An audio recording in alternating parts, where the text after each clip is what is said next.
अभिवादन स्वीकार कीजिए ब्रजेश मिश्रा का और आप देखना शुरू कर चुके हैं द डिबेट।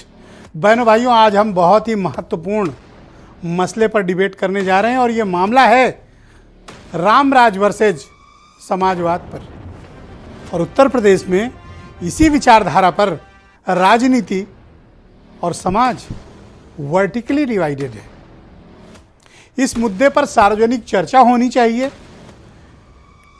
दोनों के अच्छाई दोनों की कमियों पर चर्चा होनी चाहिए, खुली बहस होनी चाहिए और कौन सा मॉडल उत्तर प्रदेश की जनता के लिए, यूपी की तरक्की और विकास के लिए, यूपी के लोगों के लिए अमन और शांति के लिए आवश्यक है, उस विचारधारा को जो जनता पसंद कर रही हो इस वक्त, वो कौन सी विचारधारा है, रामराज या समाजवाद। क्योंकि उत्तर प्रदेश में 85% वोट शेयर इन्हीं दो के पास है। यानी यही वो तय करेंगे कि उत्तर प्रदेश में राज किसका रहेगा, समाजवाद या रामराज। आज की परिचर्चा बहनों भाइयों इसी विषय पर केंद्रित है। उत्तर प्रदेश की इस बार की विधानसभा का बजट सत्र कई मायनों में बहनों भाइयों बहुत ही अहम है। बजट सत्र सिर्फ बजट के लिए नहीं है,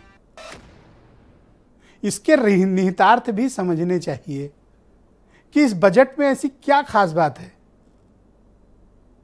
जिसको लेकर बुद्धिजीवियों को,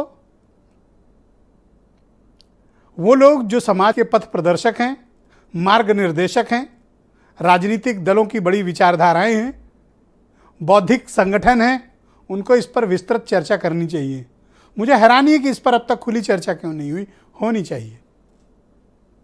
सदन में बजट रखा गया, ये आप सबने पढ़ा होगा, लेकिन सदन में और भी कुछ इससे बड़ा हुआ है जिसके बारे में खुली चर्चा होनी चाहिए। सदन में तो थोड़ी ही हो पाई, लेकिन मैं चाहता हूं पब्लिक के बीच भी इसकी चर्चा हो। रामराज और समाजवाद। अखिलेश यादव ने राज्यपाल के अभिभाषण के पर बोलते हुए समाजवाद की परिभाषा बताई कि समाजवाद उत्तर प्रदेश की तरक्की के लिए कितना आवश्यक है, उत्तर प्रदेश में गरीब, किसान, महिलाएं, युवा के लिए कितना आवश्यक है और समाजवाद से समाज को तरक्की के पायदान पर कैसे आगे बढ़ाया जा सकता है, इसकी अवधारणा उन्होंने रखी बजट सत्र में। तो अगली बार बारी थी मुख्यमंत्री योगी आदित्यनाथ की। उन्होंने क्या कहा ये बहुत समझिएगा और इस पर चर्चा भी होनी चाहिए। मैं चाहता हूं इस पर डिस्कशन भी हो और लोग बातें करें, आउटपुट निकले, अच्छा आउटपुट निकले कि कौन सा ज़्यादा सही है। बीजेपी यानी उत्तर प्रदेश के मुख्यमंत्री समाजवाद को पाखंड और ढोंग मानते हैं। उनका यह दावा है कि दुनिया के किसी भी मुल्क में, किसी भी राज्य में समाजवाद ने लोगों की जिंदगी नहीं बदली है और समाजवाद तरक्की का नहीं बल्कि सड़गल चुकी व्यवस्था का नाम है। समाजवाद को उन्होंने खारिज किया है और राम राज्य की अवधारणा पर उन्होंने बल दिया। राम राज्य में क्या कर सकते हैं ये उन्होंने अपनी उपलब्धियों के जरिए बताया।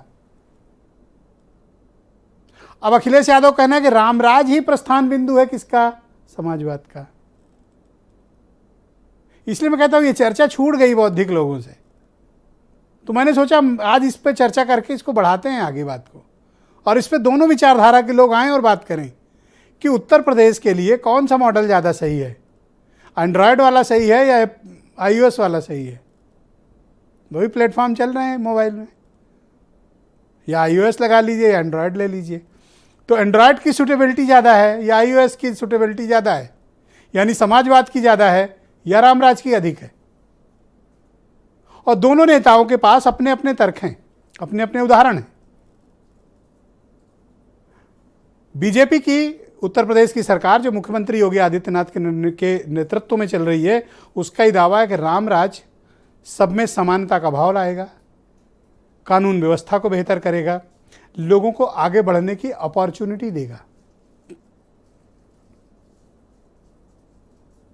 लोकप्रियता, कानून व्यवस्था, शांति, विकास, लोगों को आगे बढ़ने के समान अवसर, इसकी उन्होंने अवधारणा क्या दी, यही रामराज है। तो फिर साहब समाजवाद क्या है? समाजवाद भी इस पे परिभाषित है। और आप याद करें बहनों भाइयों, और मैं कहता हूं कि भारत के हर प्रत्येक व्यक्ति को देश का संविधान ज़रूर पढ़ना चाहिए और कक्षाओं से लेकर इसको हर जगह मैंडेटरी कर देना चाहिए, देश का संविधान। और ख़ास बात देखिए कि हमारे देश के संविधान में दोनों अवधारणाओं को जगह है। संविधान के प्रारंभ में राम दरबार की तस्वीर है और देश के संविधान के प्रेम्बल में ही क्या है, समाजवाद है। ये दोनों आपको कहां मिलेंगे? भारत के संविधान में। तो यानी संविधान क्या कहता है, जिस पर ये देश चल रहा है, जिसकी शपथ हम सब लेते हैं कि ये देश दोनों से चलेगा, रामराज, समाजवाद। लेकिन एक पक्ष है जो कहता है देश को तो सिर्फ रामराज की जरूरत है, दूसरा कहता है ना, समाजवाद चलेगा। तो कौन सा चलना चाहिए? आप क्या सोचते हैं? आप भी यूट्यूब पर, फेसबुक पर इस वक्त ये डिबेट लाइव है, आप भी अपनी ओपिनियन दीजिए कि आपको कौन सा पसंद है। आप क्या चाहते हैं? कौन सा वाला चाहते हैं? रामराज चाहते हैं, समाजवाद चाहते हैं? और इस प्रदेश के लिए क्या जरूरी है? कौन सा वो मॉडल है जो 25 करोड़ लोगों की जन आकांक्षाओं की पूर्ति करता है, युवाओं को अवसर प्रदान करता है, महिलाओं को बराबरी पर लाता है, किसानों को उनका हक देता है, मजदूरों को उनकी रोजी रोटी देता है, उद्योगपतियों और कारोबारियों को व्यापार करने का, उद्योग धंधा बढ़ाने का समान अवसर देता है? वो कौन सा वाद है? बहनों भाइयों, पूरे दुनिया भर में यह चर्चा का विषय है कि कौन सा मॉडल गवर्नेंस में बेस्ट है। रामराज के गवर्निंग मॉडल को दुनिया में सबसे बेहतर बताया गया और समाजवाद को दुनिया में यह बताया गया कि गरीब आदमी को और अमीर आदमी को तरक्की के एक पायदान पर लाने का नाम समाजवाद है। समाजवाद का अर्थ गरीबी फकीरी नहीं है, आर्थिक समाजवाद भी है, यानी वो जो तरक्की करे। पर हमें इसमें के बीच से तलाशना है। संविधान ने तो दोनों को अवसर दिया है, पर अब हम 75 साल के बाद क्या सोचते हैं, इस देश के लिए ज़रूरी क्या है? इन विषयों पर खुली चर्चा करनी चाहिए। हो सकता है कुछ लोग सोचें कि यह कैसा, मतलब किस विषय पर हो रही है, पर यह विषय आपके लिए अहम है क्योंकि यही आपकी बुनियाद है। तो अगर बुनियाद ठीक नहीं होगी तो ऊपर इमारत मजबूत कैसे होगी?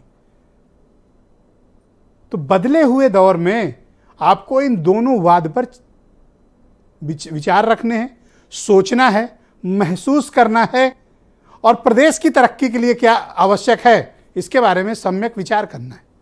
यही एक नागरिक होने के नाते हम लोगों का फर्ज भी है। हमें सोचना चाहिए कि उत्तर प्रदेश के लोगों की तरक्की का में कौन सा मॉडल ज़्यादा अच्छा है। और मैं आपसे कहूँगा कि आज हमारे जितने भी पॉलिटिकल मैंने डिबेटर्स को आमंत्रित किया है, आपस में कोई तू मैं नहीं, सब अपनी बात रखें और दोनों पक्षों पर अपनी बात रखें। अगर कोई तीसरा पक्ष भी इसका है तो मैं उसे भी आमंत्रित करूंगा कि रामराज समाजवाद के अलावा भी कोई पक्ष है, वो भी आना चाहिए सामने, ताकि हम प्रदेश को एक बेहतर गवर्निंग मॉडल बता सकें कि ये बहुत बेहतर है, ये उससे भी बेहतर है और ये तो बहुत ही शानदार है। इस पर चर्चा होनी चाहिए, विषय बहुत अहम है। आप कुछ बयान सुने पहले। देश राम राज्य से ही चलेगा। देखिए, समाजवाद दुनिया के अंदर कहीं भी समृद्धि नहीं लाया है।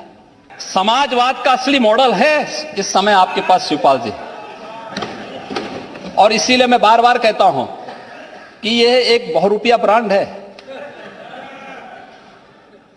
अलग अलग इसके रूप हैं। धार्मिक ग्रंथ के खिलाफ कोई नहीं है, ना मैं खिलाफ हूं। भगवान श्री राम के खिलाफ कोई नहीं है, रामचरितमानस के खिलाफ कोई नहीं है। हमसे बोलो रामचरितमानस के खिलाफ नहीं है। लेकिन मेरे पत्रकार साथी, मैंने अपना स्टेटमेंट दिया, कहा है कि मुख्यमंत्री अगर योगी न होते, धार्मिक स्थान से वहां आए होते, तो शायद वो सवाल मैं न पूछता उनसे। लेकिन क्योंकि वो योगी भी हैं और धार्मिक स्थान से उठ करके सदन में आए, वो बात मैं आपसे नहीं पूछूंगा। मैं ये कहूंगा कि वो चौपाई एक बार हमें पढ़ के सुना दो। तो आज की परिचर्चा में मेरे साथ आनंद दुबे भारतीय जनता पार्टी से हैं, आसिम वकार MIM